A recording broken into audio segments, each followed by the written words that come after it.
Hello guys, I am Akanksha. आज हम सभी class 7 history chapter number 10 18th century political formation करेंगे, which is a very interesting chapter. So don't forget to like the video and subscribe our channel. तो आप एक map देख सकते हैं अपने सामने जो मुग़ल एम्पायर को दिखाए कि उस समय मुग़ल एम्पायर कितना लार्ज था। हैदराबाद कवर किया हुआ था, पाकिस्तान में लाहौर एंड एटसेट्रा। तो ये मुग़ल एम्पायर की बाउंड्री 17th सेंचुरी की। सो यू कैन सी फिर 17th सेंचुरी के बाद धीरे धीरे ब्रिटिशर्स ने अपना कब्जा जमाना शुरू कर दिया। तो आप सभी को पता है ब्रिटिशर्स को बुलाया था किसने? जहांगीर ने, सलीम। सो आप देख सकते हैं कि इन ब्रिटिशर्स ने धीरे धीरे बंगाल और नॉर्थन शकारास को अपने अंडर में कर लिया था टिल 1765। ये देखिए, आपका पैराग्राफ में ये मार्क कर दिया मैंने, आपको दिख भी रहा होगा। तो नेक्स्टली तो अब हमें पता है कि लास्ट स्ट्रॉन्ग जो हमारे मुग़ल एम्परर थे वो कौन थे? औरंगज़ेब। औरंगज़ेब जो है, इनकी डेथ 1707 में हो गई थी, जिसके बाद मुग़ल एम्पायर पूरे तरह डिक्लाइन होना शुरू हो गया था। Aurangzeb died in 1707 and the Battle of Panipat was fought in 1761।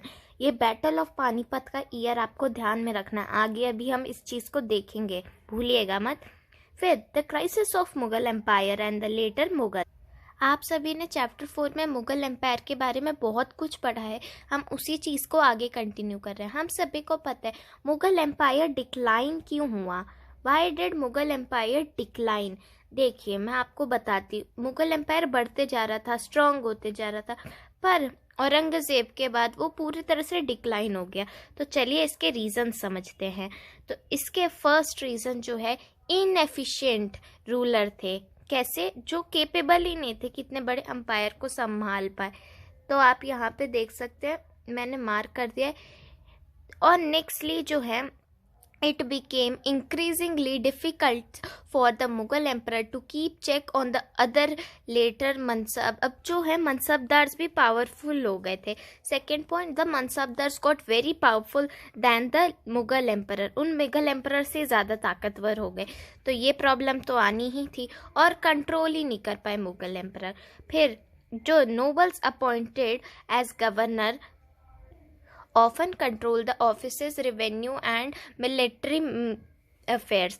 तो आप सभी को पता चल गया, इन्होंने एक ही पर्सन को सारी चीज़ें दे दी, मिलिट्री अफेयर्स दे दिया, फिर उनके बाद रेवेन्यू टैक्स कलेक्शन भी बोलते तुम ही कर लो, सब कुछ एक ही को दे दिया, तो वो तो खुद ही पावरफुल हो जाएगा ना। So as the governor consolidated their control over the provinces, the periodic remission of revenue to the capital decline. अब रेवेन्यू मिला नहीं तो कैपिटल डिक्लाइन हो ही जाएगा, पैसे नहीं थे, क्या करे राजा? राजा तो अपने में ही मज़े में था। तो ये सब प्रॉब्लम्स थी। पीजेंट एंड ज़मींदार स्टार्टेड रिबेलियन। नेक्स्ट प्रॉब्लम आ गई कि पीजेंट और ज़मींदार्स ने रिबेलियन करना शुरू कर दिया, क्योंकि टैक्स बढ़ाया जा रहा था। तो उसके बाद जो है, आप देख सकते हैं, northern and western India added to these problem. These revolts were sometimes caused by pressure, tax बढ़ाने के प्रेशर से। और इसी टाइम पीरियड के अंदर जो है फॉरेनर्स का भी अटैक हो गया। तो कैसे होगा? मुगल एम्पायर डिक्लाइन हो ही जाएगा। इतने सारे रीजंस आप सभी को पता चले। और औरंगज़ेब ने डेक्कन में जो वॉर लड़ी थी, उसमें उन्होंने बहुत सारी मनी स्पेंड कर दी थी। तो एक प्रॉब्लम वो भी थी गाइस, समझे आप लोग। नेक्स्टली अब आगे देखते हैं हमारे चैप्टर को, rich harvest and the empty coffers. ये आप खुद पढ़ लीजिएगा गाइस। ये रहा हमारे एक नेक्स्ट इम्पॉर्टेंट टॉपिक, जो आपके सामने पैराग्राफ दिख रहे हैं, बहुत ही इम्पॉर्टेंट, ऐसे मार्क कर लीजिए। In the midst of the economic and political crisis, the ruler of Iran, Iran का रूलर नादिर शाह, जिसकी आप फोटो भी देख सकते हैं अपने एनसीईआरटी में। नादिर शाह जो है, इन्होंने अटैक कर दिया दिल्ली को प्लंडर करने के लिए, बस पैसे लूटने के लिए 1739 में। और इन्होंने एक और चीज़ की, इसके बाद इनके अंडर में ही उस समय थे अहमद शाह अब्दाली। इनकी फिल्म भी आई है पानीपत 3 की, उसमें। तो पानीपत 3 का वॉर आपको याद है 1761 में हुआ था, पानीपत का थर्ड वॉर, जिसमें अहमद शाह अब्दाली भी थे। तो आप समझ रहे हैं कि उसमें एक डायलॉग था कि उसके बाद कभी अहमद शाह अब्दाली वापस ना आए। तो इसका मतलब अहमद शाह अब्दाली ने इंडिया पे पहले भी अटैक किया था, तो इंडिया पे 5 टाइम्स अटैक किए थे अहमद शाह अब्दाली ने। देखिए 1748 से 1761 तक वो अटैक्स हुए थे, और लास्ट अटैक था जिसमें उन्होंने पानीपत 3 के जो वॉर है वो लड़ी थी। Okay guys, clear. Next, already under serve pressure from all the sides, the empire was further weakened by competition among different nobles में लड़ाई हो रही थी। टर्किश रूलर्स और ईरानी नोबल्स जो थे इनमें लड़ाई हो रही थी, दोनों अलग अलग जगह के नोबल्स, तो इन लोग में लड़ाई होनी जायज़ बात भी थी। तो ऐसे जो है राजा को 2 तरह के एडवाइस मिल रहे थे, तो परेशान हो ही जाएगा राजा। तो ये कुछ चीज़ें आपने देखी इनकी प्रॉब्लम्स में। अब सबसे वर्स्ट ह्यूमिलेशन की बात करते हैं। तो सबसे वर्स्ट ह्यूमिलेशन आ गया फारूक शियार के टाइम पे, जो मुग़ल एम्परर थे 1730 से 1719 तक, और इनको क्या किया था, और इन्हीं के साथ आलमगीर टू, इन दोनों के साथ एक ही चीज़ क्या हुई थी, वो साफ सीधी बात ये थी कि इनके नोबल्स ने इन्हें मार दिया था, इन दोनों रूलर्स को, आलमगीर टू और फारूक शियार। आपको कमेंट सेक्शन में बताने कि आलमगीर किसका नाम था, जो आगे चल के आलमगीर टू ने भी ले लिया वो नाम। और नेक्स्ट अहमद शाह, जिन्होंने 1748 से 1754 तक रूल किया, और शाह आलम जिन्होंने 1759 से 1816 तक रूल किया, इन्हें इन्हीं के नोबल्स ने ब्लाइंड कर दिया था। आप समझ सकते हैं उस समय कितने पावरफुल नोबल्स हो गए थे और कितने वीक हो गए थे हमारे मुग़ल एम्परर्स। फारूक शियार को और आलमगीर टू को मार दिया गया, और बाकी हमारे 2 रूलर्स इन्हें ब्लाइंड कर दिया गया। इस पैराग्राफ को आप अच्छे से मार्क कर लीजिए। ओके, फिर एमरजेंस ऑफ न्यू स्टेट देखते हैं। एमरजेंस ऑफ न्यू स्टेट, अब नए नए स्टेट्स बनने लगे थे, वो भी 3 तरह के थे, तो आप इन्हें भी मार्क कर लीजिए। फर्स्ट जो है आप यहाँ देख सकते हैं, states that were old Mughal provinces like Awadh, Bengal, जो बहुत ही पावरफुल थे, पर इन्होंने कभी खुद को अलग नहीं किया, कभी मुगल एम्परर को ये नहीं दिखाया कि हम अलग तुम अलग, उनका सपोर्ट करते थे, बट ये फ्रीली रूल भी करते थे। अब दूसरा जो था, स्टेट्स जो अपने वतन जागीर एंजॉय कर रहे थे, जो राजपूत रूलर्स थे। फिर थर्ड जो हमारा आता है वो है ऐसे स्टेट्स जिन्होंने कभी मुगल एम्पायर के सामने कभी हार नहीं मानी। समझे आप, एक मुगल के अंडर में जो पूरी तरह है, दूसरा जो अब मुगल के अंडर में तो है पर बहुत फ्रीली रूल करते हैं, और तीसरा जो मुगल के अंडर में कभी आना ही नहीं चाहता और ना आएगा, ऐसा। समझे आप, तो ओल्ड मुगल प्रोविंसेस। अब फर्स्ट वाले पे चलते हैं जो हमारा 3 स्टेट्स में डिवाइड हो रहे थे। द ओल्ड मुगल प्रोविंसेस में हम पढ़ेंगे सबसे पहले हैदराबाद के बारे में, बट उससे पहले कुछ इम्पोर्टेंट इन्फॉर्मेशन दी हुई है, उससे कर लीजिए मार्क। देखिए शादत खान, यहाँ से आपको दिख रहा है शादत खान से मुर्शिद कुली खान, अशफ जहाँ, इनके सामने इनके स्टेट्स लिखे गए हैं, मतलब एरिया जितने इन्हें रूल किया है। शादत खान ने अवध को, फिर मुर्शिद कुली खान ने बंगाल को, अशफ जहाँ ने हैदराबाद को। तो इन तीनों के पास बहुत ही स्ट्रॉन्ग पोजीशन थी। अब नेक्स्ट चीज़ जो देखी इनके पास पावरफुल चीज़ थी कि अशफ जहाँ और मुर्शिद कुली खान की इज़्ज़त रैंकिंग जो है वो 7000 थी, और शादत खान जो अवध के हैं उनकी इज़्ज़त रैंकिंग 6000 की थी। इसका मतलब दे वर वेरी वेरी पावरफुल। आपने मार्क कर लिया होगा। नेक्स्ट, अब हैदराबाद पे आ जाते हैं। Nizam ul Mulk Ashraf Jah, the founder of Hyderabad state, was one of the most powerful members of the Mughal Empire's court. Farooq शियार के टाइम पे जो है अशरफ जहाँ आए थे। ये भी आपको अगर मार्क करना है तो कर लीजिए। तो अशरफ जहाँ जो फारूक शियार एम्परर के अंडर में थे, और उस समय के बहुत ही पावरफुल मुगल नोबल्स के तरह कह सकते हैं हम इन्हें। he was entrusted first the governorship of Awadh and then अब जो है इन्हें अवध की गवर्नरशिप दी थी, यानी कि शादत खान से पहले ये अवध के थे निज़ाम उल मुल्क अशरफ जहाँ, पर बाद में इन्हें हैदराबाद की दे दी गई थी governorship. Okay, as the Mughal governor of Deccan provinces, Ashraf Jah already had full control over the political, financial and administration. ये 3 चीज़ों में बहुत ही पावरफुल हो गए थे मुगल्स के अंडर में, जो आपको मार्क कर लेनी चाहिए। फाइनेंशियल, पॉलिटिकल एडमिनिस्ट्रेशन, इन तीनों चीज़ों में जो बहुत ही मेन चीज़ें होती हैं। अब आगे देखते हैं। अशरफ जो है ये बहुत ही स्किल्ड रूलर्स थे, तो इन्होंने क्या किया, बहुत ही स्किल्ड सोल्जर्स को लाए और एडमिनिस्ट्रेशन को मतलब एक न्यू तरह से कर रहे थे। और इन्होंने जो एडमिनिस्ट्रेटर्स को नॉर्थ इंडिया से बुलाया, साउथ में हैदराबाद में।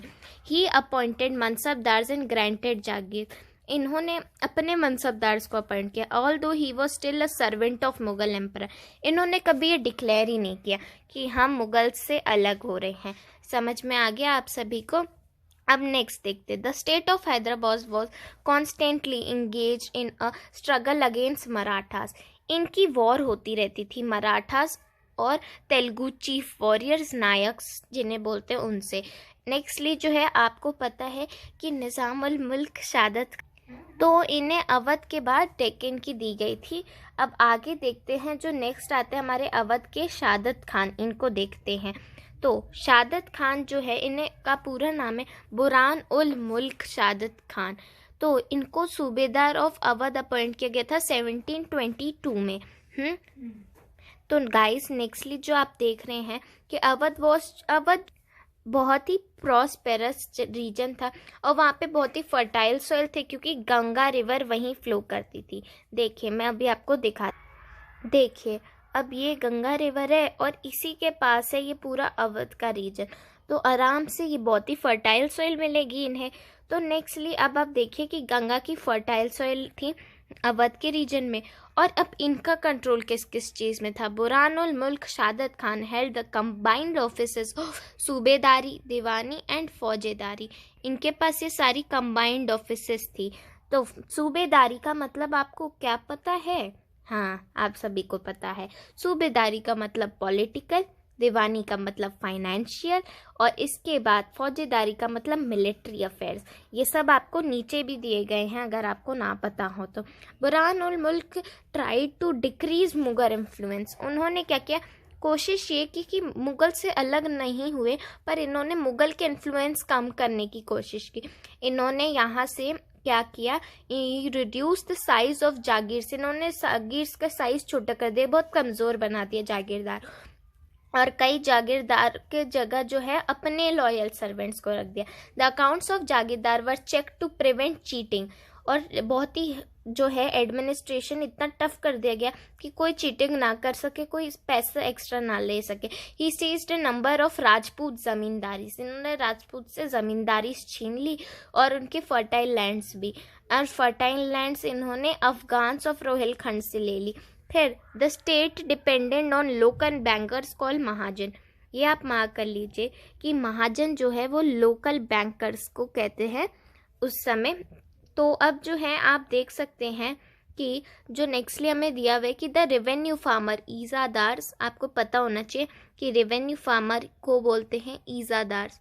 सो अग्रीड, और इन्होंने जो है महाजन से ये ले लेते थे, जैसे आजकल बैंक में सर्विस होती है वैसे ही महाजन इन्हें पैसे दे देते थे, ये टैक्स चुका देते थे और बाद में महाजन से लेन देन करके अपना जो इन्होंने लिया है वो सब चुका देते थे।